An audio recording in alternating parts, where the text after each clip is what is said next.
Alô você, bom dia, bem-vindo a mais um programa Ponto de Vista. A paz do Senhor seja com você. Aqui comigo o professor José Maria Pezinho, sociólogo, cristão, servo de Deus. E vamos debater mais um assunto bacana daqui a pouquinho, depois da vinheta, ok? Não saia daí, daqui a pouco estamos de volta. Vamos lá.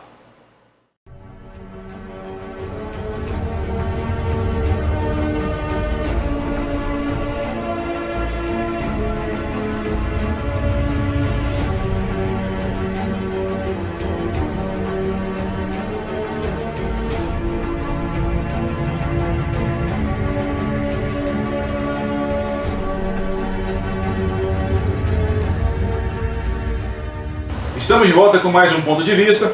Hoje iremos debater um assunto interessante. O tema é o cristão e o politicamente correto. Então, professor Zé Maria, eu começo perguntando, o que é essa história de politicamente correto para o cristão?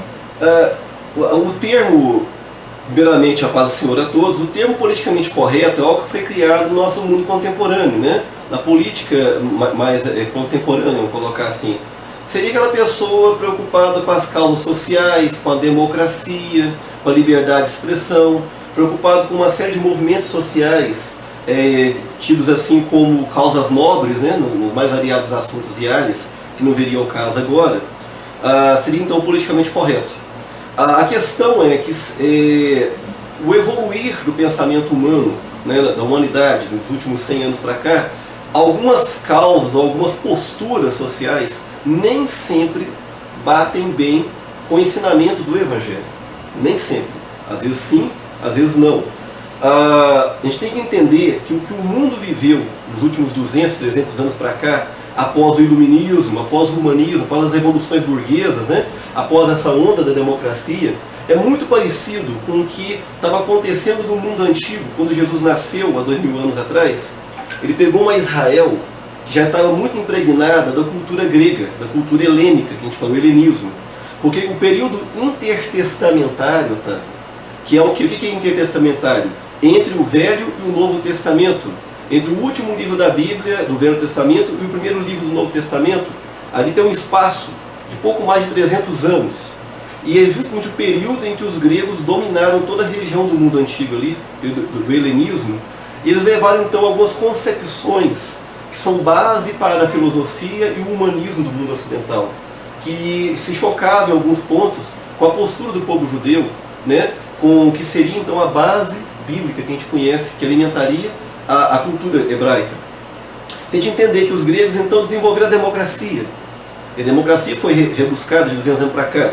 A democracia é algo muito nobre, porém, se não se tomar cuidado, alguns oportunistas usam a democracia para desenvolver o culto à personalidade, o culto ao homem, lideranças políticas que passam a sua palavra ser mais importante que a palavra de Deus.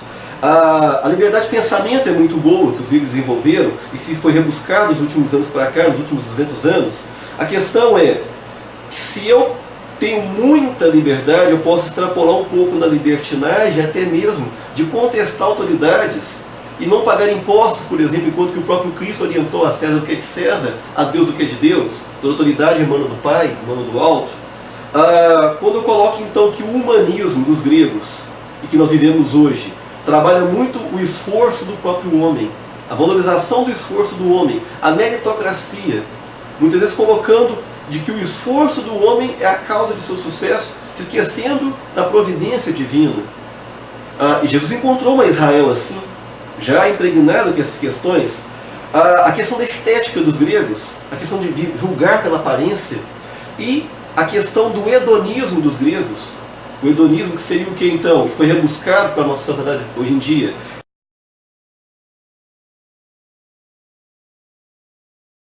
O hedonismo, quando a gente fala hedonismo, a gente lembra de Nero, a gente lembra de Calígula, de tantos reis que se utilizavam daquele poder que ele tinha, se achavam maiores, inclusive se julgavam deuses, eram deuses na terra, a ponto de dizer quem vai morrer, quem não vai morrer, poderiam usar isso. E tem uma palavra em Eclesiastes 4:13, salvo engano, que fala a respeito disso, que melhor e mais aventurado é aquele jovem pobre do que o rei rico e velho que não se deixa de mostrar. Por que isso, Pezinho? Porque eles não se davam a oportunidade de alguém chegar e falar assim, olha, está errado, você fez errado, não é por aí, o caminho não é esse, certo? Mas vamos lá, Pezinho, comenta mais alguma coisa, nosso tempo está ficando curto. Sim, a gente tem que entender o seguinte, que quando você pega Herodes, por exemplo, Herodes ele era um rei hebreu, um rei judeu, porém é totalmente helenizado, romanizado. E como que Herodes morreu? O Herodes Sírio que eu falo, o Herodes que ajudou na crucificação de Jesus, está em Atos dos Apóstolos. Herodes aceitou ser chamado de Deus. Ele aceitou essa honra, ser chamado de Deus. Deus o castigou, e o que então? Ele morreu. Ele foi castigado no mesmo dia. E você entende então o quê? Que essa preocupação de ganhar a aprovação do povo, passando por cima de mandamentos de Deus. Olha só o que os fariseus da época de Jesus, em João 12, 42 a 43, fizeram. Houve fariseus que se converteram ao cristianismo. Mas olha só, João 12, 42 a 43. Muitos líderes judeus creram em Jesus, mas não falavam publicamente a favor dele, para que os fariseus não os expulsassem da casa de oração. Eles queriam mais a aprovação das pessoas do que a aprovação de Deus. A aprovação no mundo hebreu naquele tempo era frequentar o templo. Qual que é a aprovação hoje? Participar de um clube, ir para o shopping com os amigos, participar de um grupo na rede social, numa roda na faculdade, ganhar talvez até um título, uma honraria na mídia. Isso é ganhar aprovação. Um judeu que fosse excluído do templo, ele estava fora das rodas sociais. Hoje, alguém que é excluído desses meios que acabei de enumerar, está fora das rodas. Aí que está. A sua fé te envergonha, a fé em Jesus, com medo de perder a aprovação das pessoas? Cuidado, aqui foi bem observado isso. E Jesus orientou o quê? As pessoas não terem medo, porque Ele está com elas em qualquer momento. Olha só, João 14, 27, não tenha medo de expor a sua fé. Deixo com vocês a minha paz.